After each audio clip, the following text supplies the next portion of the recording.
नमस्कार। आपको लगेगा कि पेपर हुए तो 3-4 दिन हो गए, अब इस वीडियो का क्या मतलब है। तो मैं पेपर सॉल्यूशन के साथ साथ क्वेश्चन सॉल्विंग अप्रोच के बारे में डिस्कस करना चाहूँगा। आप में से बहुत सारे बच्चों को ये पेपर थोड़ा टफ लगा था, लेकिन वास्तव में पेपर ये इतना टफ था नहीं। तो हम लोग शुरू करते हैं और मैं हर एक क्वेश्चन का डिटेल डिस्कशन भी करूँगा आपके साथ। सबसे पहला क्वेश्चन है the ratio of wavelength of light absorb by hydrogen atom when it undergo 2-3 and 4-6। मतलब दोनों का रेशियो बताना है, दोनों लैम्डा का। दो लैम्डा है, एक 2-3 वाला लैम्डा और एक 4-6 वाला लैम्डा। तो लैम्डा के लिए आपको ये रिडबर्ग वाला फॉर्मूला पता होगा। आर एच का एक वैल्यू होता है 109700। तो ये फॉर्मूला यूज़ करके हम लोग डायरेक्टली ये बता सकते हैं कि जो लैम्डा है वो n1 स्क्वायर और n2 स्क्वायर के directly proportional upon n2 square minus n1 square होता है। साथ ही इन्होंने बात करी है हाइड्रोजन एटम की, तो Z=1 हो गया है, अंडरस्टूड है। 2-3 के लिए वैल्यूज़ रख रहा हूँ। अच्छा, यहाँ ध्यान रखने वाली बात क्या है, 2-3 2 से 3 गया है, तो फाइनल माइनस इनिशियल करते हैं हमेशा। तो फाइनल क्या है, फाइनल क्या है थर्ड, इनिशियल क्या है सेकंड। ठीक है, तो ये चीज़ हमेशा ध्यान रखनी है, फाइनल माइनस इनिशियल। थर्ड वाला जो है उससे माइनस होगा सेकंड वाला। ठीक है, वैसे भी वैल्यू मैथमेटिकली आप देखेंगे हायर वैल्यू होगी, उसी से लोअर वैल्यू माइनस करेंगे। तो यहाँ पे सॉल्व करने के लिए 2 square 3 square upon 3 square minus 2 square करा है। फाइनल सॉल्व करने के बाद हमको मिला है 36 upon 9 minus 4, that is 36 upon 5। ये है 2-3 वाला। 4-6 वाला अगर हम देखेंगे तो हमें मिल रहा है 16 36 अपॉन 36 माइनस 16। अब ये दोनों ही वैल्यू मैंने डिवाइड में रखी है, लैम्डा 2-3 अपॉन 4-6, क्योंकि इन्होंने रेशियो पूछा है दोनों का। तो दोनों को डिवाइड किया, 36 कैंसिल आउट 4 टाइम्स और 4 16 टाइम्स, 16 को 4 टाइम्स कैंसिल आउट करेगा 1/4। थोड़ा सा मैथमेटिकली कैलकुलेशन थोड़ी सी ज़्यादा थी। पेपर जो क्वेश्चन है वो आसान था। अगला सवाल देखिए, which of the following statement are true. Unlike gallium that has a very high melting point, cesium has very low melting point. जब हम NCERT PDF NCERT पढ़ते हैं, तो वहाँ हमें P ब्लॉक के अंदर 13 ग्रुप में गैलियम के मेल्टिंग पॉइंट के बारे में लिखा हुआ है। तो दैट इज़ अराउंड सीजियम का आसपास का ही वैल्यू है। तो हम वेरी हाई मेल्टिंग पॉइंट नहीं कहेंगे, तो ए ऑप्शन गड़बड़ हो गया है। दूसरा कह रहा है Pauling scale the electronegativity value of nitrogen and chlorine are not same. अच्छा, इसके लिए मैं एक बहुत सिंपल सी क्लास में बोलता हूँ कि हिंदुस्तान पेट्रोलियम HP, जो पेट्रोल डीजल बेचता है HP। दूसरा, क्लास में नकल नहीं करनी है, तो HP और NCL, H और P का इलेक्ट्रॉन नेगेटिविटी सेम होता है पॉलिंग स्केल में, N और Cl का इलेक्ट्रॉन नेगेटिविटी सेम होता है पॉलिंग स्केल में, दैट इज़ 3.0। तो ये कह रहे हैं नॉट सेम, तो ये भी गलत हो गया। A और B दोनों ही गलत हो गए। तो अब ऑप्शन देख लो, A और B, इसका मतलब हमें इन दोनों को देखना है। अब C को पढ़ने का टाइम वेस्ट नहीं करना, क्योंकि C तो दोनों में है, तो हमें E और D में चेक करना है। तो पहले हम E देख लेते हैं, क्योंकि थोड़ा ईजी लग रहा है ये, इसको बाद में देखेंगे। The atomic radius of caesium is greater than that of lithium and rubidium. तो हमें पता है टॉप टू बॉटम जाते हैं तो रेडियस बढ़ती जाती है। लिथियम, सोडियम, पोटेशियम, रुबिडियम और सीजियम सबसे बड़ा होगा, तो ई सही है। तो ई सही है, इसका मतलब हमारा आंसर आ चुका है। तो एक बार डी भी पढ़ लेते हैं। डी क्या कह रहा है, डी कह रहा है the correct order of first ionization enthalpy of sodium, magnesium, aluminium and silicon. आपको याद होगा कि जब हम सेकेंड पीरियड में देखते हैं तो बेरिलियम के अंदर 2s2 कंप्लीटली फिल्ड होता है, इलेक्ट्रॉन 2s2 से निकलना टफ है। बोरोन में 2p1 होता है, इसी तरह एल्यूमिनियम में 3p1 होता है और मैग्नीशियम में 3s2 कंप्लीटली फिल्ड होता है। इसका मतलब इन दोनों का आयोनाइजेशन पोटेंशियल इन दोनों से ज़्यादा होता है। तो एल्यूमिनियम से ज़्यादा होता है मैग्नीशियम का, लेकिन यहाँ इन्होंने एल्यूमिनियम को ज़्यादा लिखा है, तो ये गलत है। तो आपका करेक्ट आंसर आ चुका है। करेक्ट आंसर लगा देता हूँ, क्या होगा second, C and E। First वाले में मैंने नहीं लगाया था, ये लीजिए। नेक्स्ट देखिए, मैच करना है, match the column. Match the column वाले नीट के जो क्वेश्चंस आते हैं ना, उसमें ज़्यादातर केसेस में मैंने देखा है कि अगर आपको 1 या 2 का आइडिया है ना, तब भी काम आपका बन जाता है। कैसे?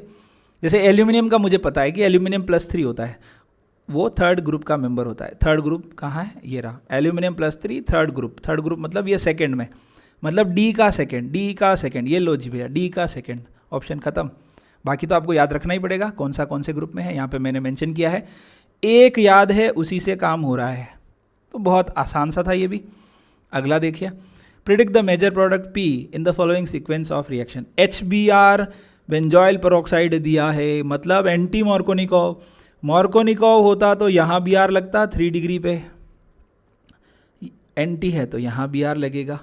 देखिए यहाँ लगा दिया है मैंने Br, डबल बॉन्ड पे HBr का एडिशन हो चुका है। Br जहाँ है वहीं पे न्यूक्लियोफिलिक सब्सटीट्यूशन होना है। KCN क्या करेगा? CN माइनस अटैक कराएगा, Br निकल जाएगा, CN आ गया।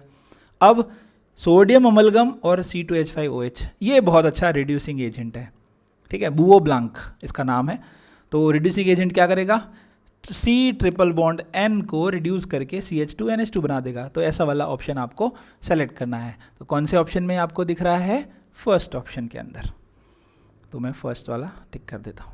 ओके है, आगे बढ़ रहे हैं। ये जो सवाल है ना, जितना टफ दिख रहा है उतना टफ है नहीं, क्योंकि हमें पता है कि एक वैल्यू अगर कोई हम ढंग से निकाल लेते हैं ना, तो उसी से हमारा काम हो रहा है। यहाँ इन्होंने RH की वैल्यू दे रखी है 2 × 10⁻18। अब आप ध्यान से देखो तो ये जो ऑप्शन है ना, इनमें सब में 10⁻6 है, तो ये दोनों ऑप्शन तो पहले ही चले गए, इनका तो कोई रोल ही नहीं बचा। अब इन दोनों में से हमें ये जो सारी वैल्यू हैं, रेडियस भी और एनर्जी भी, सब निकाल के हमें कोई मेडल वेडल नहीं लेना है, हमें सिंपल काम करना है। तो मैं सबसे पहले एनर्जी ले रहा हूँ, किसकी? हीलियम की। हीलियम की एनर्जी निकालने के लिए -RH Z²/n²। n first orbit की बात हो रही है, फर्स्ट बोर ऑर्बिट की बात हो रही है, 1 रखा है, और Z हीलियम के लिए 2, मतलब 4 से मल्टीप्लाई करना है किसको? 2.18 को। और 2.8 सिंपल सा मल्टीप्लिकेशन, 4 दूनी 8, 8 तो आना ही चाहिए। तो हीलियम की एनर्जी में 8.72 वाला, इन दोनों में से चेक करना है। ये दोनों हम पहले ही हटा चुके हैं, और ये दोनों क्यों हटाए थे हमने? क्योंकि वो -16 बोल रहा था। अब आप देखिए कि हीलियम की एनर्जी में 8.72 यहाँ दे रखा है, यहाँ 19, बात खत्म, क्वेश्चन खत्म। तो ये दिखने में टफ है, ऐसा लग रहा है ये इतनी भीड़ क्या दे रखी है, इतना सारा क्या दे रखा है, तो इसका कोई रोल नहीं है, आपको ये सिर्फ परेशान करने के लिए है। आंसर फर्स्ट है, बाकी के चेक करने की ज़रूरत नहीं है, आप चाहें तो चेक कर सकते हैं, फॉर्मूला लगा के आपको दिख जाएगा। अगला सवाल क्या कहता है? Which of the following are paramagnetic.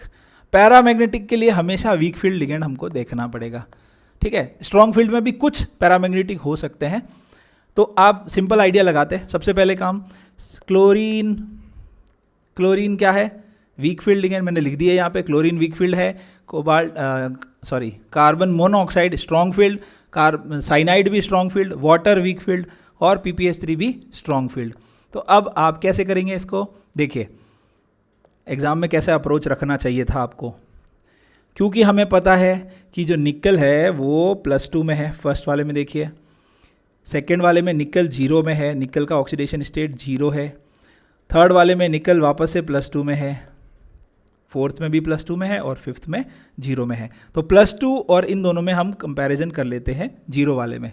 तो देखिए +2 अगर है तो D8 होगा, और D8 कॉन्फ़िगरेशन में इस तरह से इलेक्ट्रॉन भरे जाते हैं, 1 2 3 4 5 6 7 8। अगर स्ट्रॉन्ग फील्ड लिगेंड होता है तो ये पेयरिंग हो जाती है, अनपेयर्ड 0 हो जाता है। तो अनपेयर्ड इलेक्ट्रॉन साइनाइड में 0, कार्बन मोनोऑक्साइड में 0, ठीक। अब कार्बन मोनोऑक्साइड में D10 था ना, हाँ सॉरी D8 और S2 था, 4S2 3D8, तो इसमें भी 8 इलेक्ट्रॉन्स थे, ठीक है, इस तरीके से, हाँ ये, और 4S2 के 2। हमें पता है कि क्योंकि हमारा स्ट्रॉन्ग फील्ड लिगेंड है तो ये दोनों इधर आ जाएंगे, पेयरिंग हो जाएगी, तो इसमें भी 0, PPH3 में भी 0। अब ये दोनों बचे A और D, इन दोनों में आप देखेंगे ये टेट्राहेड्रल है, क्योंकि आउटर ऑर्बिटल से बनेगा। वीक फील्ड है तो पेयरिंग नहीं होगी, 2 अनपेयर्ड रहेंगे, इसमें 2 अनपेयर्ड इलेक्ट्रॉन रहेंगे, ठीक है। और D वाले में ऑक्टाहेड्रल है, फिर भी पेयरिंग नहीं होगी, ये 2 इलेक्ट्रॉन रहेंगे, इसमें भी 2 इलेक्ट्रॉन रहेंगे। तो आपका आंसर क्या होगा? A और D। ये क्लास में करवाया जाता है, बहुत ईजी सवाल है, टाइम टेकिंग जरूर हो सकता है। अगला बोल रहा है like nitrogen that can form ammonia arsenic can form arsine. तो ऑल ग्रुप 15, ये एनसीईआरटी की लाइन है, all group 15 element form EH3 type hydride. इसका मतलब आर्साइन भी बनता है, ArH3 भी बनता है। तो स्टेटमेंट 1 इज करेक्ट। ठीक है, फिर क्या कह रहा है, all form antimony can not form antimony pentoxide. मैंने एक स्क्रीनशॉट शेयर किया था मेरे चैनल पे ही, टेलीग्राम चैनल पे, जिसमें मैंने ऑक्साइड्स की लिस्ट बनाई थी। मुझे अंदाज़ा था कि हाँ ऑक्साइड से क्वेश्चन आ सकता है, तो वहाँ मैंने लिखा था ये कि E2O3 और E2O5 दो टाइप के ऑक्साइड्स बनाते हैं ग्रुप 15 के एलिमेंट। तो पेंटाऑक्साइड तो बनता है, और इवन ये भी मेंशन किया था कि हायर ऑक्सीडेशन स्टेट होती है, यहाँ पे +5 ऑक्सीडेशन स्टेट में होता है, यहाँ पे +3 में होता है। +5 वाले ज़्यादा एसिडिक होते हैं क्योंकि उनमें ज़्यादा कोवेलेंट कैरेक्टर होते हैं। फजान्स रूल से हम रिलेट करना चाहें तो इसका मतलब ये बनाता है, और इन्होंने क्या लिखा है, कैन नॉट फॉर्म। इसका मतलब सेकेंड स्टेटमेंट इनकरेक्ट है। तो आंसर क्या होगा, करेक्ट, और फर्स्ट करेक्ट और सेकेंड इनकरेक्ट। अगला देखिए, which among the following electronic configuration belong to main group. Main group में कौन आते हैं, S and P block elements आते हैं। तो अगर मैं मेंशन करना चाहूँ तो जो A है हमारा A, वो 3s1 में है।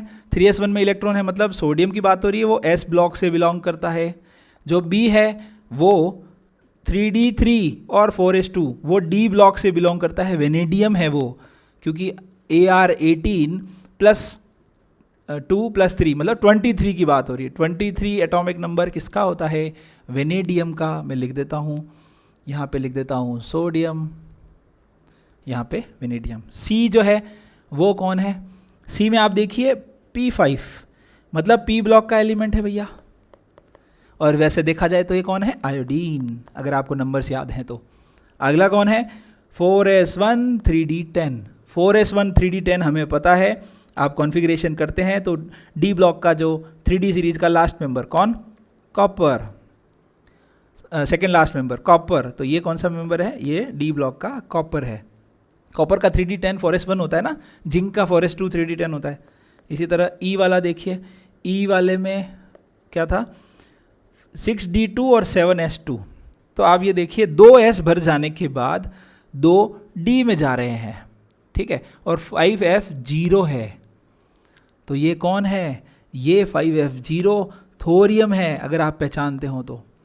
थोरियम कौन है, एक्टिनाइड सीरीज का पहला मेंबर, मतलब कि F ब्लॉक का मेंबर। तो S और P वाले जो मेंबर होते हैं वो कौन होते हैं, मेन ग्रुप एलिमेंट्स होते हैं। D वालों को ट्रांजिशन एलिमेंट बोलते हैं और E वालों को इनर ट्रांजिशन एलिमेंट्स बोलते हैं। तो S और P मतलब A एंड C। तो योर आंसर इज सेकेंड। अगला देखिए, Dalton's atomic theory could not explain which of the following. इसको बहुत हल्के में लेते हैं। फर्स्ट वाले चैप्टर में जो भी law of conversation, conservation, constant, multiple proportion, सारे लॉज को बहुत हल्के में लिया जाता है। डाल्टन्स एटॉमिक थ्योरी बहुत सिंपल सी बात करती है कि mass neither be created nor be destroyed, ठीक है। वैसे ही सारा का सारा कन्वर्ट हो जाता है, उसको कंजर्वेशन ऑफ मास बोलते हैं। फिर कांस्टेंट प्रोपोर्शन में पानी चाहे कहीं से भी बने, वो हमेशा प्रोपोर्शन 2:1 में ही होगा, हाइड्रोजन 2 होगी और ऑक्सीजन 1 होगा। मल्टीपल प्रोपोर्शन में हाइड्रोजन और ऑक्सीजन के जितने भी बनेंगे, चाहे H2O हो चाहे H2O2 हो, वो हमेशा एक सिंपल रेशियो में होते हैं। यहाँ जैसे 2:1 है और यहाँ पे 2:2 मतलब 1:1 है। तो अगर आप ऑक्सीजन के नंबर्स देखो तो 1 और 2, हाइड्रोजन और इनके रेशियो देखो तो सिंपल रेशियो में होते हैं, सिंपल मल्टीपल में होते हैं। तो ये तीनों ही लॉ डाल्टन एटॉमिक थ्योरी से प्रूव हो जाते हैं। लेकिन लास्ट वाला जो लॉ है वो कौन सा लॉ है, वो गैलुसैक का लॉ है। गैलुसैक साइंटिस्ट है, वो बोलते हैं कि अगर सब कुछ गैसियस है तो जैसे N2 + 3H2 is giving 2NH3।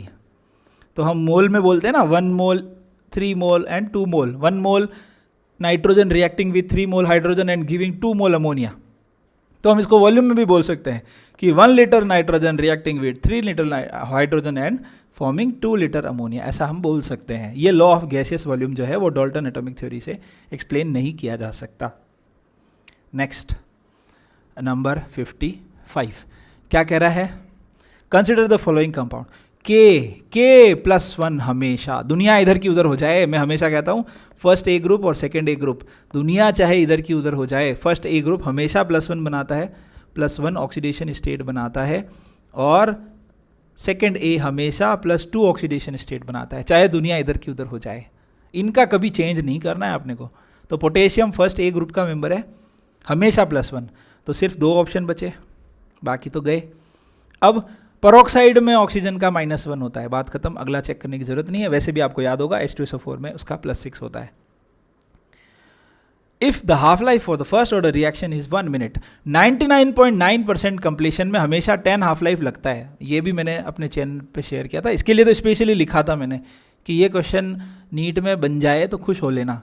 False hope नहीं देता, मैं ये नहीं कहता कि मैंने जो पढ़ाया उसी से आएगा, मैं बस कहता हूँ कि हाँ बन सकता है। कभी कभी ऐसा भी होता है कि जो प्रेडिक्शन 2024 में किया है वो 2027 में आके जाके क्वेश्चन आ रहा है। 2019 में जो प्रेडिक्शन किए थे वो 2022 में जेई एडवांस में क्वेश्चन मिला है सेम टू सेम। तो हम ये नहीं कहते कि आ ही जाएगा, पर हाँ आ जाए तो खुश हो लेना, ये कहते हैं हम तो 99.9% कंप्लीशन फर्स्ट ऑर्डर के लिए हमेशा 10 टाइम्स होता है। 100% कंप्लीशन में इनफाइनाइट टाइम लगता है। फर्स्ट ऑर्डर रिएक्शन कभी कंप्लीट नहीं होती, और जीरो ऑर्डर के लिए हमेशा हम कहते हैं हाफ लाइफ से डबल टाइम लगता है। तो इन्होंने यहाँ फर्स्ट ऑर्डर रिएक्शन बोला है और 99 बोला है, तो 1 से 1 का 10 गुना 10, आंसर है 10 मिनट्स। आप चाहे तो उस तरीके से भी सॉल्व कर सकते हैं। फर्स्ट ऑर्डर रिएक्शन का हाफ लाइफ दे रखा है, तो हम इस तरीके से भी कर सकते हैं 0.693/K। के की वैल्यू हमें निकालनी है। 1 मिनट अगर हाफ लाइफ है तो के के बराबर होता है ये, और ये वापस इक्वल होता है 2.303/T। लॉग 99.9% कंप्लीशन हो रहा है ना। इसका मतलब 0.01% बचा होगा, और क्या। अगर मैं ऊपर रखूँ 100 और 99.9% कंप्लीट हो जाए रिएक्शन तो 0.1 बचेगा। इसको आप सॉल्व कर देना, 10 टाइम्स आ ही जाएगा, ठीक है। The correct order of wavelength of the light absorb by following complexes. तो ऐसे वाले क्वेश्चन में सबसे पहला आपको ये देखना है कि स्ट्रॉन्ग फील्ड कौन सा है। तो सबसे स्ट्रॉन्ग आपको दिख रहा है यहाँ पे साइनाइड। तो जितना ज़्यादा स्ट्रॉन्ग फील्ड लिगेंड होगा उतना ये स्प्लिटिंग ज़्यादा होगी, उतना ज़्यादा गैप होगा। तो देखिए ऐसा बोल रहा हूँ मैं कि अगर इलेक्ट्रॉन यहाँ बैठा है तो यहाँ से इसको यहाँ जाने के लिए ज़्यादा एनर्जी लेनी पड़ेगी। हायर एनर्जी मतलब लोअर वेवलेंथ। यहाँ पे गैप कम है, थोड़े से धक्के में इलेक्ट्रॉन ऊपर भाग जाएगा। मतलब इस ट्रांजिशन के लिए लेस एनर्जी की ज़रूरत है। और लेस एनर्जी का मतलब क्या? Higher wavelength. Lesser the energy, higher the wavelength. तो साइनाइड जो है उसमें स्प्लिटिंग ज़्यादा तो एनर्जी ज़्यादा, मतलब वेवलेंथ कम। तो बी वाला सबसे लीस्ट होगा। तो ये दोनों तो गए। अब इन दोनों में चेक करना है। सी तो हाईएस्ट है, सी को चेक करना ही नहीं है। फिर अपने को किसको चेक करना है? ए और डी को चेक करना है। फ़ायदा रहता है, टाइम बच जाता है ऑप्शन एलिमिनेशन से। एग्जाम में क्वेश्चन करते टाइम हमेशा इन चीज़ों का ध्यान रखें। अब आपको चेक करना है किन दोनों को? ए और डी को। ए और डी में एक में वाटर है, एक में अमोनिया है। वाटर जो है वो वीक है अमोनिया के कंपैरिजन में। अमोनिया ज़्यादा स्ट्रॉन्ग है, मतलब ज़्यादा स्प्लिटिंग, ज़्यादा एनर्जी, लेसर वेवलेंथ। तो आंसर है सेकंड, वाटर वाले के कंपैरिजन में कम वेवलेंथ यूज होगी, ठीक है। Which of the following compound can exist as cis trans isomer. Structure बना के देखने थे, हर बार IUPAC पूछते हैं, इस बार अच्छा पूछा है, बढ़िया क्वेश्चन है। पेंट 1 बनाया, ये यहाँ पे अपने को ज्योमेट्रिकल आइसोमर नहीं दे सकता। ये देखो यहाँ पे भी 2 हाइड्रोजन है, ये भी अपने को ज्योमेट्रिकल नहीं दे सकता। यहाँ पे दोनों मिथाइल सेम है, ये भी अपने को ज्योमेट्रिकल नहीं दे सकता। ये जो है हमारा 1,2 डाइमिथाइल साइक्लोहेक्सेन, ये देखिए दोनों वेज हैं। वेजिटेरियन, अरे वेजिटेरियन नहीं, वेज है ना, WEDGE। दोनों वेज हैं सिस, दोनों अपोजिट है, एक वेज है एक डैश है, तो ट्रांस। तो ये हमारा 4th इसका आंसर हो जाएगा। अगला देखिए, phosphoric acid ionize in 3 step and their ionization constant value are Ka1 Ka2 Ka3। Question पढ़ के मैं टाइम वेस्ट नहीं कर रहा, मैं सीधा बताता हूँ। सक्सेसिव जो होता है ना, सक्सेसिव आयोनाइजेशन मतलब एक बार H दिया, दूसरी बार दिया, तीसरी बार दिया, तो हमेशा ये कम होते जाते हैं। ये चीज़ हमेशा ध्यान रखो। कम क्यों होते जाते हैं? कॉमन आयन इफेक्ट की वजह से।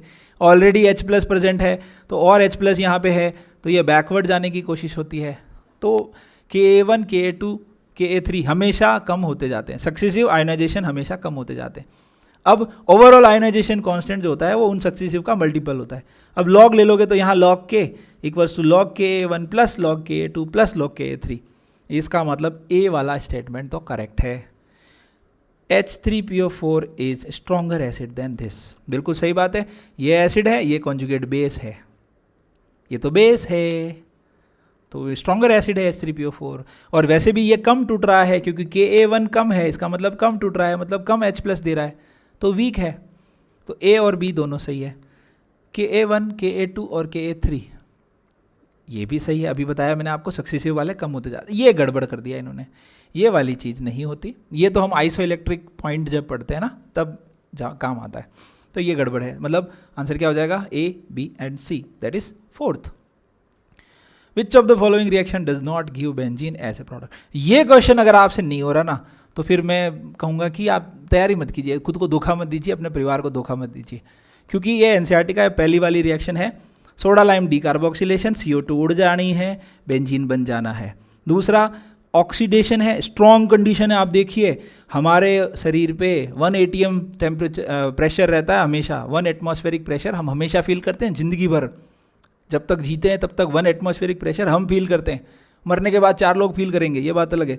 पर हाँ 10 to 20 टाइम्स ज़्यादा प्रेशर, ऐसी ड्रास्टिक कंडीशन है, इतना ज़बरदस्त टेम्परेचर लेके एक बहुत अच्छा ऑक्सीडाइजिंग एजेंट लेके हम ऑक्सीडाइज कर रहे हैं, हाइड्रोजन निकाल रहे हैं, तो बेंजीन बन जाता है। इसमें भी बेंजीन बनता है, इसमें भी बेंजीन बनता है।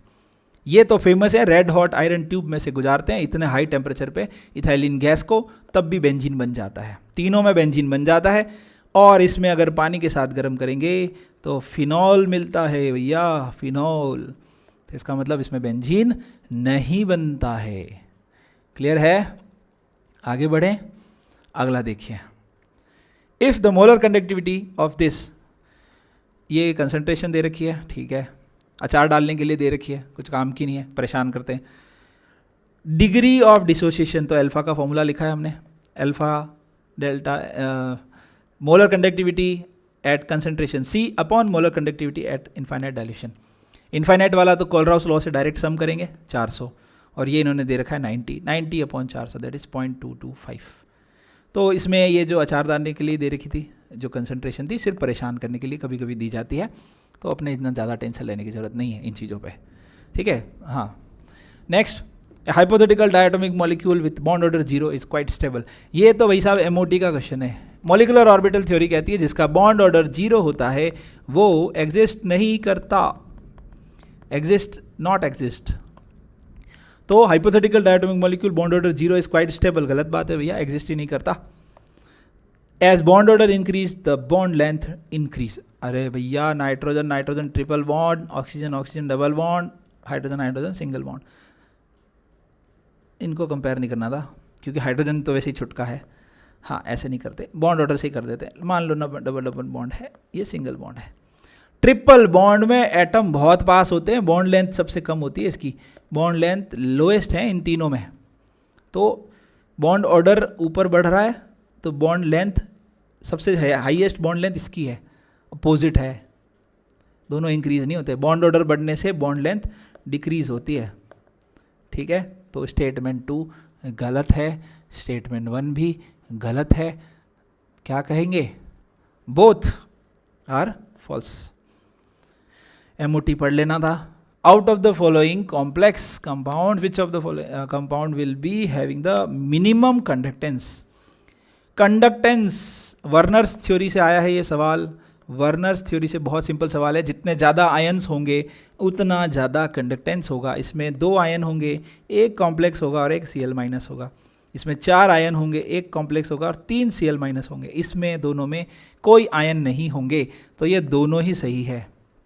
जिन्होंने अटेम्प्ट किया होगा उन्हें आंसर वैसे बोनस तो नहीं करें, 1 और 2 बोथ करेक्ट है, ठीक है, क्योंकि दोनों में ही 0 आयन्स हैं और इन्होंने मिनिमम ही पूछा है। आगे बढ़ रहे हैं, ठीक है। नेक्स्ट, बहुत आसान सवाल, केमिकल बॉन्डिंग का क्वेश्चन है। आप इसमें सारे नहीं बनाओ तो भी ऑप्शन देख के भी कर लिया करो, A 2 है या 4 है ये चेक करना है पहले तो, ताकि हम 2 ऑप्शन तो पहले इलिमिनेट कर दें।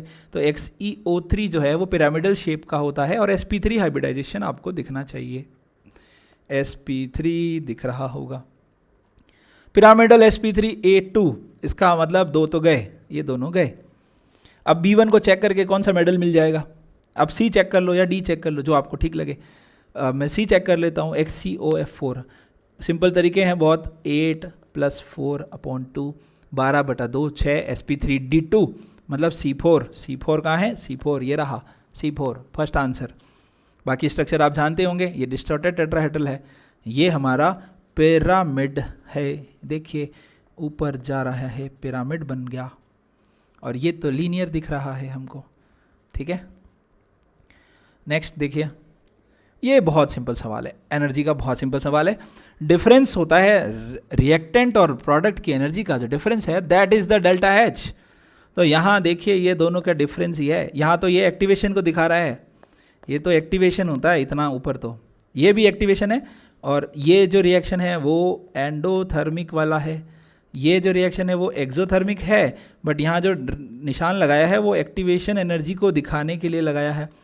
ये वाली रिएक्शन एक्सोथर्मिक है और ये भी एंडोथर्मिक है, और यहाँ पे इन्होंने डिफरेंस दिखाया, तो फर्स्ट और फोर्थ में से आंसर हो सकता था, लेकिन वैल्यू नेगेटिव है, ध्यान से देखेंगे वैल्यू नेगेटिव है, इसका मतलब एनर्जी रिलीज हो चुकी है, तो आंसर हमारा फर्स्ट। ये बहुत आसान था ये भी।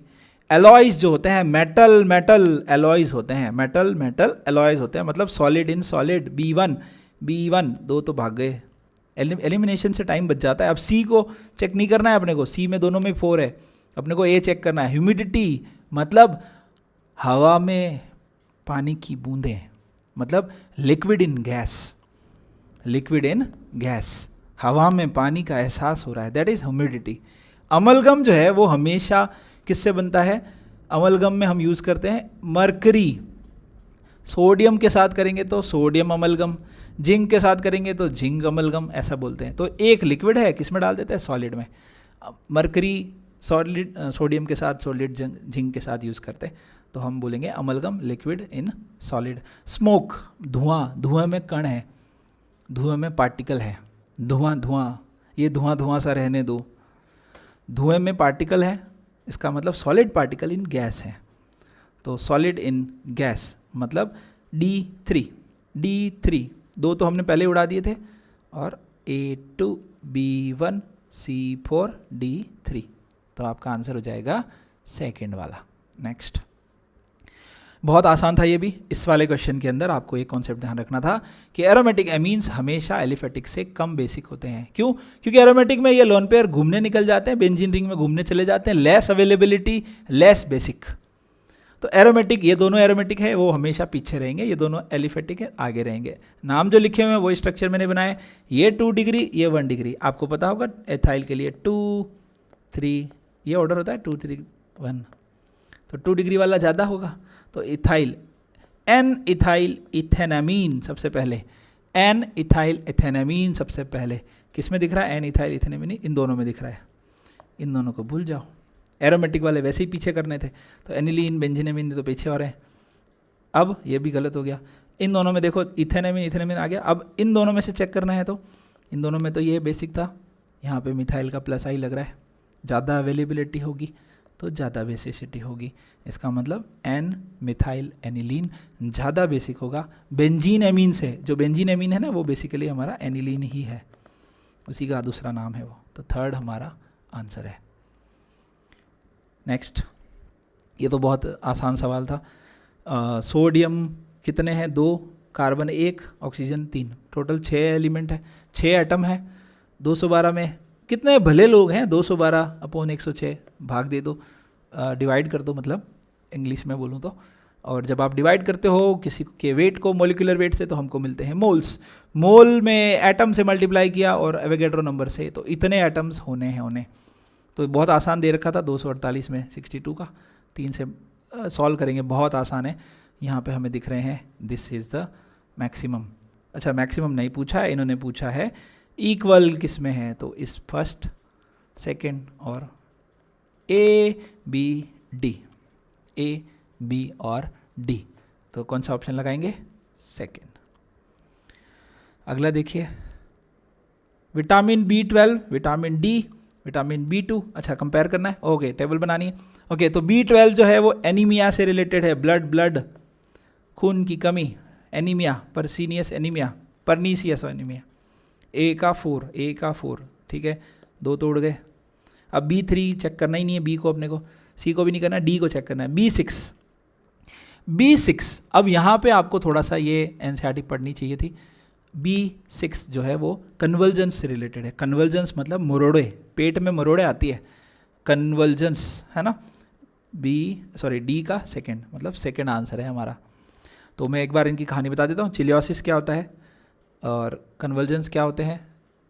कन्वर्जेंस मतलब पेट में मरोड़े आना, रिकेट्स मतलब डीफॉर्मेशन ऑफ बोन्स, छोटे बच्चों में ज़्यादा होता है, हड्डियाँ कमज़ोर हो जाती है, इसलिए न्यूबॉर्न बेबीज़ को विटामिन डी दिया जाता है। तो रिकेट्स बोन से रिलेटेड है, ठीक है। चिलियोसिस में क्या होता है कि जो हमारे लिप्स हैं उसके लिप्स कॉर्नर पे ब्लीडिंग हो जाती है। कन्वर्जेंस मतलब मरोड़े, पेट में मरोड़े आ रहे हैं। परनीसियस में मतलब ब्लड, हमारे ब्लड जो है वो हीमोग्लोबिन कम हो जाता है कुल मिला के, ठीक है। तो ये एनसीईआरटी की सीधी टेबल बना रखी है, उसमें से आपको पढ़ना था। नेक्स्ट देखिए, ये बहुत आसान सवाल है। +I +H +R एसिडिटी के दुश्मन है, -I -H -I दोस्त हैं, क्योंकि वो H+ के जाने के बाद जो एनायन बनता है उसको स्टेबल करते हैं। तो फॉर्मिक एसिड सबसे ज़्यादा, उसके बाद जैसे जैसे +I कम होता जाएगा वैसे वैसे एसिडिटी ज़्यादा होती जाएगी। मतलब मिथाइल में सबसे ज़्यादा होगी, +I कम है, इसका +I 3 डिग्री का +I बहुत ज़्यादा है, सबसे कम है एसिडिक। ये तो आप लोगों ने कर ही लिया होगा। Ferromagnetism is considered as a extreme form of paramagnetism. Paramagnetism मतलब एक्सटर्नल मैग्नेटिक फील्ड में अट्रैक्ट होना, और फेरोमैग्नेटिज्म मतलब ज़्यादा अट्रैक्ट होना। तो बिल्कुल सही स्टेटमेंट है। दूसरा, the number of unpaired electron मैंने यहाँ लिख दिए हैं 3d4 4f3 6s0, इसमें 3 ही है, इसमें 4 है।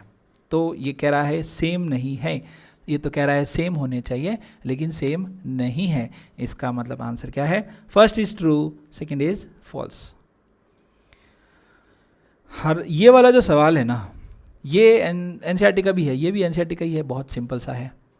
इसमें आपको क्या करना था, आपको बस ये याद रखना है कि प्रॉपर्टीज़ कैसे मैच हो रही है, कैसे डिफरेंस हो रही है। सबसे पहली चीज़ तो क्रूड ऑयल, पेट्रोल डीजल तो सब भरवाते हैं।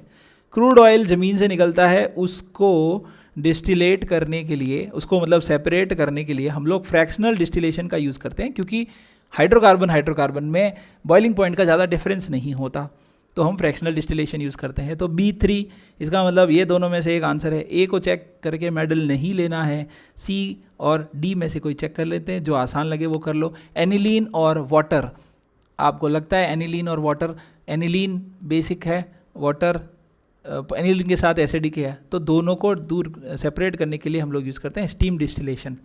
तो ये मेथड आपको यहाँ लर्न करने वाले क्वेश्चंस हैं, और प्रॉपर्टीज़ के अकॉर्डिंग हम लोग सेपरेशन कर सकते हैं, डिफरेंट मेथड्स जो दे रखे हैं। नेक्स्ट जो सवाल है, इन्होंने कहा है कि backward reaction rate is higher than that of forward reaction. मतलब KB और KF, हमें पता है कि rate of forward reaction equals to rate of backward reaction होती है इक्विलिब्रियम पे। तो KF और KB ऐसे लिखते हैं, KF अपॉन KB ही होता है KC, क्योंकि हम पता है ना प्रोडक्ट अपॉन रिएक्टेंट लिखते हैं, प्रोडक्ट की पावर 2 अपॉन रिएक्टेंट की पावर 1, ऐसे करके हम लोग लिखेंगे, तो इससे आएगा KC। बट इन्होंने KB अपॉन KF दिया है हमको, देखो इन्होंने दिया तो KCE है, पर वो 1 अपॉन KC की फॉर्म में दिया है। मतलब KF upon KB is KC, और इन्होंने दिया है KB upon KF, that is 2500। तो KC क्या होगा, जस्ट उल्टा, फॉरवर्ड अपॉन बैकवर्ड। तो इस फॉर्मूला को यूज़ करके डेल्टा एन की वैल्यू रख के आपको सीधा सॉल्व करना था, बहुत आसान है। इनमें भी आपको ज़्यादा वो करना नहीं चाहिए, 2500 और ये है, ये 4 टाइम्स 0.4 टाइम्स, और ये 8 8 चौक 32, लगभग 33, ये रहा आंसर, ठीक है। नीट में जो कैलकुलेशन वाले पार्ट कम आते थे, अब हो सकता है कि ज़्यादा आए। इस बार का पेपर अच्छा था, मुझे लगता है कि अगली बार और अच्छा होगा। अच्छा मतलब टफ़ और टफ़, जितना टफ़ उतना बढ़िया, ताकि फालतू लोग डॉक्टर नहीं बने। अच्छे डॉक्टर चाहिए हमको, देश को अच्छे डॉक्टर चाहिए जो दिमाग लगा के इलाज करें, ना कि सीधा पैरासीटामोल और डाइक्लोफिनेक पकड़ा दें, सेट्रिजिन खा लो मस्त रहो, ऐसा नहीं। अच्छे डॉक्टर बनाने के लिए अच्छे इंटेलेक्चुअल बच्चे डॉक्टर बने, इसलिए और टफ पेपर आना चाहिए। पेपर टफ आएगा तो कोई दिक्कत नहीं है, हर साल 1.25 लाख डॉक्टर बनने हैं तो 1.25 लाख ही बनने हैं, वो तो गवर्नमेंट मेडिकल कॉलेज में। पेपर टफ आ जाएगा तो कम कट ऑफ कम चली जाएगी, और क्या, डॉक्टर तो अच्छे मिलेंगे ना हमें, और क्या। Next is benzene diazonium chloride. इसके लिए एनसीईआरटी की लाइन है BDC, benzene diazonium chloride which are stable for a short time in solution. क्या लिखा है? इन सॉल्यूशन में स्टेबल होता है, यहाँ लिखा है इन्होंने ड्राई स्टेट, तो ड्राई स्टेट में स्टेबल नहीं होता। क्लियर? ड्राई स्टेट में स्टेबल नहीं होता, इन्होंने ये लिखा है, decompose easily in dry state, तो बिल्कुल सही स्टेटमेंट लिखा है भाई साहब। नेक्स्ट, डिफिकल्ट है भैया आयोडीन ऐड करना, सही बात है, बहुत बड़ा सा I- बड़ा सा ग्रुप है, ठीक है, तो हम लोग यहाँ पे KI की यूज़ करते हैं, तो ये भी सही है। बोथ स्टेटमेंट आर करेक्ट, ज़्यादा दिमाग नहीं लगाना था। How many products are expected from monochlorination of following compound, ये तो क्लास में करवाते ही हैं, क्योंकि हमारा जो ये है आइसो मैथ है प्रोब्यूटेंट, आइसोपेंटेन है, आइसोपेंटेन के हमारे 4 आइसोमर बनते हैं सिंपल से। अगर हम लोग आइसोपेंटाइल के 4 आइसोमर बनते हैं, ऐसा हम बोलते हैं। अगर हम काउंटिंग करें तो इसमें कोई कायरल कार्बन नहीं है, तो इसका एक ही बनना है। यहाँ Cl लगाया सेकंड पोजीशन पे, फिर थर्ड पे, फिर फोर्थ पे, ऐसे ही लगाया हुआ है। सेकंड पे लगाया तो 2 आइसोमर बनेंगे, क्योंकि ये हमारा कायरल कार्बन आ गया। इसमें एक ही बनेगा क्योंकि कोई कायरल कार्बन नहीं है, और इसमें 2 बनेंगे। इंक्लूडिंग स्टीरियो वर्ड यूज़ नहीं करता तो 4 आंसर होता, 1 2 3 4। भले लोगों ने 4 ऑप्शन में ही नहीं दिया है, ताकि अच्छे बच्चे आराम से सोचें कि हाँ भैया ज़्यादा सोचना है। जब भी कभी आइसोमेरिज्म का क्वेश्चन आए ना, तो हमेशा मैक्सिमम की तरफ अप्रोच करना है, मैक्सिमम की कोशिश करनी है, ज़्यादा से ज़्यादा ढूंढने की कोशिश करनी है। 2 + 2 + 2 ये हो गया total 6, answer is 4th। 6 isomer बनेंगे टोटल। क्लियर है? अगला, ये भी आसान था, हाइड्रोजन तोड़ के देख लो स्टेबिलिटी है या नहीं है। भाई साहब एंटी एरोमेटिक है, हाइड्रोजन को जाने नहीं देंगे तुझे, जाने नहीं देंगे तुझे, वो वाला गाना 3 इडियट्स वाला। और ये triple bond sp hybridize 50% S character है, ये C पे माइनस चार्ज स्टेबल है, तो जाने दीजिए। जा, तुझे जाना है तो जा, तेरी मर्जी मेरा क्या, तो वो चला गया। इसका मतलब सेकंड वाले में H का स्टार लगाया हुआ जो बॉन्ड है वो तोड़ना आसान है, तो सेकंड में, फिर फर्स्ट में, और थर्ड में बहुत मुश्किल है, वो तोड़ने ही नहीं देगा। अगर तोड़ दिया तो अनस्टेबिलिटी आ रही है, एंटी एरोमेटिक हो रहा है। तो 2 1 3 एंटी एरोमेटिक अनस्टेबल होते हैं, ध्यान रहे। अच्छा, ये वाला नेगेटिव चार्ज रेजोनेंस नहीं कर रहा, किसी को गलतफहमी हो कि ये रेजो में जा रहा है, तो नहीं जा रहा है रेजोनेंस में, ठीक है। ये हाइब्रिड ऑर्बिटल में है, अनहाइब्रिड में नहीं है। Which of the following compound does not decolourise, मैंने चारों रिएक्शन लिख दिया, चारों मतलब 3 रिएक्शन लिख दिए, जिसमें ब्रोमीन से कलर आ जाए, कलर गायब हो जाएगा। ब्रोमीन से रिएक्शन से ट्राइब्रोमोफिनॉल और ट्राइब्रोमो एनिलीन बनेंगे, ये दोनों तो बनेंगे ही। यहाँ डबल बॉन्ड है, डबल बॉन्ड अनसेचुरेशन पता लगाने के लिए ब्रोमीन यूज़ किया जाता है, यहाँ लग जाएगा दोनों जगह एंटी पे, एंटी तरीके से, तो ये तीनों तो करते हैं। फर्स्ट वाले में कोई अनसेचुरेशन नहीं है, ऐसी कोई जगह नहीं है जहाँ Br अटैक कर सके, तो वो रिएक्शन नहीं करेगा। Major product in the following reaction, ये क्वेश्चन बहुत आसान था लेकिन बच्चों ने गलत किया है। मैं आपको क्लियर बता देता हूँ कि CH3 MgBr जब पहले अटैक करवाया जाता है तो पहले इस कार्बन पे 1 लगेगा और इस कार्बन पे भी 1। अब आपने इसको वॉश आउट कर दिया, मतलब CH3 MgBr ख़त्म, तो यहाँ से आ जाएगा कीटोन और यहाँ अल्कोहल। बच्चों ने रट्टा मार रखा है CH3 MgBr से 3 डिग्री, तो थर्ड कर दिया होगा, थर्ड नहीं है, आंसर क्या है? सेकेंड। डिटेल वीडियो बनाऊंगा मैं ग्रिग्नार्ड रिएजेंट के ऊपर 2-3 घंटे का, ठीक है, जिसमें हम ज़्यादा से ज़्यादा अच्छे क्वेश्चन करने की कोशिश करेंगे। नेक्स्ट, आसान क्वेश्चन था ये भी, ऑस्वाल्ड फैक्टर और ऑस्वाल्ड फैक्टर क्या, वांट ऑफ फैक्टर की हेल्प से करना था।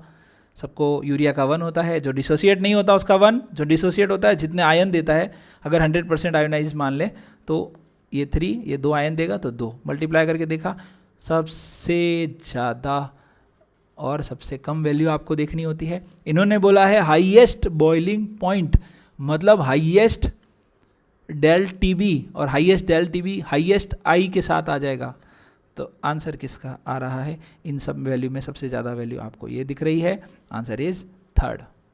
क्लियर है? अगला सवाल क्या है, हैबर प्रोसेस। हैबर प्रोसेस में आयरन यूज होता है, बिल्कुल सही बात है। वैकर प्रोसेस में लेड पैलेडियम। अच्छा, जिग्नल नट्टा ये पॉलीमर के अंदर आता है, आइसोटैक्टिक पॉलीमर बनाने के लिए काम में आता है। विल्किंसन कैटलिस्ट हाइड्रोजिनेशन के काम आता है, हाइड्रोजिनेशन डबल बॉन्ड के ऊपर H2 का एडिशन करवाते हैं। वैकर प्रोसेस ऑक्सीडेशन करवाते हैं भैया, ये तो पढ़ाया जाता है क्लासों में।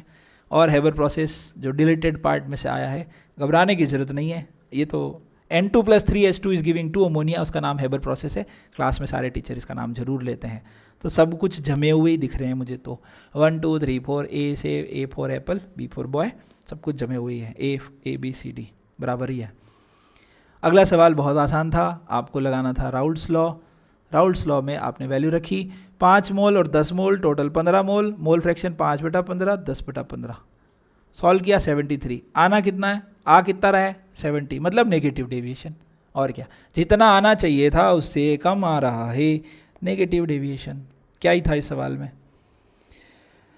X is found in Honey, Honey और फ्रूट में पाया जाता है फ्रुक्टोज, खत्म। कीटो होता है, बिल्कुल सही बात है। अल्फा बीटा फॉर्म बना रखी है मैंने दोनों। और लेवोरोटेटरी, बिल्कुल। डी ग्लूकोज जो होता है वो प्लस होता है, मतलब डेक्स्ट्रो रोटेटरी होता है, स्मॉल डी। और डी फ्रुक्टोज जो होता है वो होता है माइनस, मतलब एल। इस डी का इस डी से कोई लेना देना नहीं है, ठीक है, तो लिवोरेटरी होता है। वैसे ही पता चल गया, हनी और फ्रूट में फ्रुक्टोज होता है, बात ही खत्म हो गई। अगला, पहला जो स्टेटमेंट इसमें दे रखा है, पहला जो रिएजेंट दे रखा है वो भैया अल्कोहल बना देगा। अब किसी ने ध्यान से नहीं पढ़ा, ये क्या है भैया, जब भी मेटेलिक, ध्यान से सुन लो इस लाइन को, जब भी मेटेलिक रिएजेंट यूज किया जाएगा, चाहे ग्रिग्नार्ड हो, चाहे लिथियम एल्यूमिनियम हाइड्राइड हो, चाहे NaBH4 हो, कोई भी मेटेलिक, लास्ट में वॉशिंग की जाएगी रिडक्शन करते टाइम। ये हमारा भाई साहब डाइबल, इसको बोलते हैं डाइबल, डाया बेटा, DIBAL, diisobutyl aluminium hydride selective reduction करता है, और ये सेलेक्टिवली रिड्यूस करेगा एस्टर को CHO में।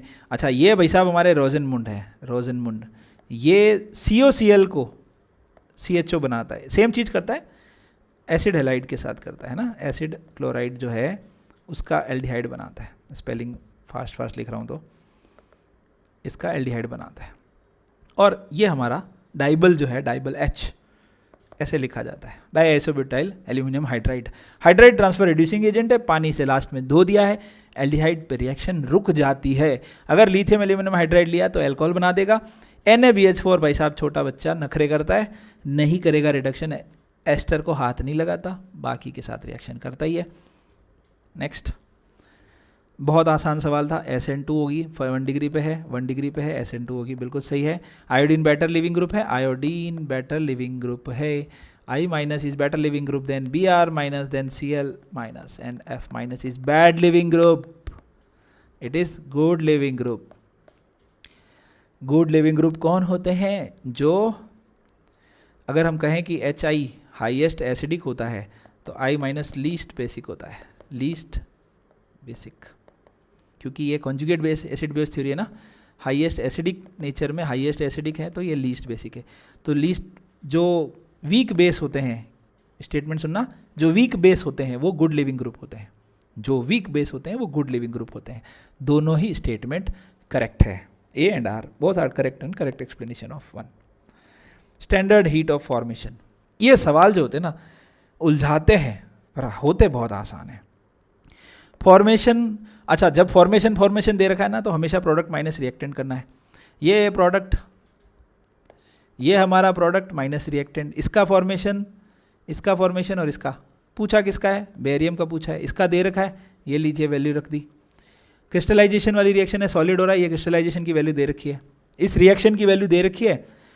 ये दोनों हमारे रिएक्टेंट है, इसका पूछा है, इसका दे रखा है, बस। और क्या, प्लस माइनस करना होता है, बहुत आसान है। स्क्रीनशॉट ले लेना इसका, या PDF में वैसे ही चैनल पे शेयर कर दूंगा, आप देख लेंगे, टेलीग्राम चैनल है उस पर शेयर कर दूंगा, आप PDF में देख लेना कैसे लिखा है मैंने। यहाँ पे मैंने लिखा है प्रोडक्ट, यहाँ मैंने लिखा है रिएक्टेंट।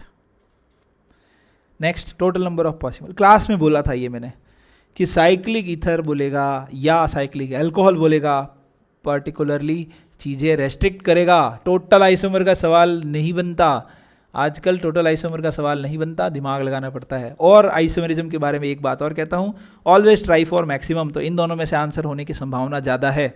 कोशिश करिए 10, अगर आपके 5-6 ही बन रहे हैं ना तो क्वेश्चन छोड़ दीजिए, मैक्सिमम की तरफ जाने की कोशिश करिए हमेशा। साथ ही इन्होंने बहुत स्ट्रक्चरल और स्टीरियो बोला है, तो इसमें मैंने स्टार लगा रखा है, इसमें भी मैंने स्टार लगा रखा है, और इसके तो 3 बनेंगे, दोनों पे स्टार लगाना चाहिए, दोनों पे स्टार लगा देता हूँ। 3 क्यों बनेंगे? जो ट्रांस होगा ना वो एक्टिव होगा तो 2 बनेंगे, और जो सिस होगा ना वो मीजो होगा, इसलिए 1 ही होगा। टोटल कितने हुए? 10। बस 3 सवाल और 4 सवाल। डाइपोल मोमेंट की बात करें तो बिल्कुल सही है, कोई दिक्कत नहीं है, प्रॉपर्टी बिल्कुल सही है। वाटर का डाइपोल मोमेंट ज़्यादा होता है, 2-2 लोन पेयर होते हैं भैया, तो उस वजह से एड ऑन हो जाता है, ज़्यादा ही होता है। अगले में देखिए, इस वाले में जिनोन के 8 इलेक्ट्रॉन होते हैं, 4 ने बॉन्ड बना रखा है तो बाकी 4 फ्री बैठे हैं, मतलब 2 लोन पेयर। इसके अंदर 3 ऑक्सीजन के साथ बॉन्ड बना चुके हैं, डबल डबल मतलब 2 फ्री बैठे हैं, मतलब 2 इलेक्ट्रॉन फ्री बैठे हैं, मतलब 1 लोन पेयर, और इसमें 3 लोन पेयर, तो ये तो गलत हो गया। और भैया बॉन्ड लेंथ की बात करें तो हाइड्रोजन छुटका है, छुटके के साथ छोटा बॉन्ड है ना, स्मॉल साइज का एटम है इसलिए स्मॉल बॉन्ड, तो बॉन्ड लेंथ कम होनी चाहिए। इन्होंने कहा है इसकी ज़्यादा होगी, तो ये तो गलत हो गया। तो लास्ट वाला चेक करें ना करें आपकी इच्छा, आंसर क्या होगा? A and D। अच्छा, हमारे पास ऑप्शंस बाद में लिखे गए हैं, कोई दिक्कत नहीं है, आगे बढ़ रहे हैं। Higher yield of NO in Le Chatelier principle कहता है भैया रिएक्टेंट की कंसंट्रेशन बढ़ाओ, प्रोडक्ट की कम करो। एक्सोथर्मिक है तो टेम्परेचर कम करो, और एंडोथर्मिक है देखो प्लस है तो टेम्परेचर बढ़ा दो। और प्रेशर का भी बात यहाँ होगी नहीं, क्योंकि दोनों तरफ 2-2 मोल बराबर नंबर ऑफ मोल्स हैं। तो हम क्या कहेंगे? Higher the temperature and high concentration of N2 and O2। मतलब कौन कौन सा ऑप्शन? A, C और D। Second last question, the rate constant of the reaction is 0.03, how much time is it take to 7.2। अच्छा, इसके 2 तरीके हैं, या तो फॉर्मूला रख लो, ये इनिशियल वाली, ये फाइनल। 7.2 से 0.9 गिनने में कितना टाइम लगेगा? 8 है, 8 आपको पता है, इसको सॉल्व करोगे log 2 पावर 3, 3 आगे जाएगा, log 2 की वैल्यू 0.30 इंटू 3, सॉल्व करोगे 69। दूसरा तरीका क्या है? 7.2 से, मैं लिख देता हूँ अच्छे से, 7.2 से आधा करो 3.6, आधा करो 1.8, आधा करो 0.9, मतलब 3 हाफ लाइफ गुजरी है, पहली, दूसरी और तीसरी, 3 हाफ लाइफ गुजरी है, 3 हाफ लाइफ गुजरी है। तो फॉर्मूला क्या होता है? 3 हाफ लाइफ गुजरी है तो हम ऐसे कर सकते हैं कि जो टाइम टेकन है 3 गुना ऑफ हाफ लाइफ। और हाफ लाइफ कैसे निकलेगी? रेट कांस्टेंट आपको दे रखा है, इससे हमको हाफ लाइफ निकल जाएगी, इसका 3 गुना करना है इंटू 3, तो उससे भी हमारा आंसर आ जाता है। 2 तरीके हैं, क्लास में करवाया जाता है, बहुत आसान सवाल। And the last one, which one of the following reaction does not belong to Lassaigne. Lassaigne में सोडियम पीस डाला जाता है, एक छोटा सा सोडियम, तो सोडियम ही ढूंढना है भैया। सोडियम के साथ आयनिक कंपाउंड बना लेते हैं सब। यहाँ देखिए सोडियम दिख रहा है, सोडियम दिख रहा है, सोडियम दिख रहा है, सोडियम नहीं दिख रहा, आंसर खत्म। तो इस बार का पेपर से अगली बार का पेपर और ज़्यादा टफ आने की उम्मीद है, और हमें प्रिपरेशन उसी तरह करनी है। मैं कुछ दिनों में मैं आपसे ओपिनियन चाह रहा हूँ कि आप लोग मुझसे क्या पढ़ना चाहते हैं। अपने कमेंट करिए कि आप मुझसे कौन से चैप्टर पहले पढ़ना चाहते हैं। मैं वैसे पूरी केमिस्ट्री पढ़ा दूंगा यूट्यूब पे, अच्छे लेवल की, एडवांस लेवल के क्वेश्चन भी हम लोग इजी पीजी तरीके से कर लेंगे। बस आप अपना कमेंट छोड़िए कि आपको मुझसे क्या पढ़ना है, पहले क्या पढ़ना है, ठीक है। और बाकी टेलीग्राम चैनल पे आप जुड़िए, वहाँ भी हम बात कर सकते हैं। आप अपनी प्रॉब्लम शेयर कीजिए, मैं कोशिश करूँगा कि हम डिस्कस करें। Thank you.